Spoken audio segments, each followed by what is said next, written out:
যতই করেন তাল বাহানা এই যে ভম্বল দাস, আপনার সাথে ভাব করিলে জীবন সর্বনাশ। সর্বনাশী সময় হলে আসবো কাছে, এখন তুমি দূরেতে রাও।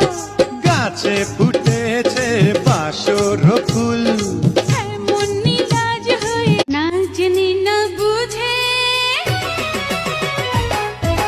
না জেনে না বুঝে আমি প্রেমে পড়েছি। কি যে করেছি একটু একটু করে। ভাবছি তোমার বাড়ি ডাকাতি করব, বেশি কিছু নেবো না, শুধু তোমাকে নিয়ে পালিয়ে যাব। চুপি চুপি মন তোমার চুরি করে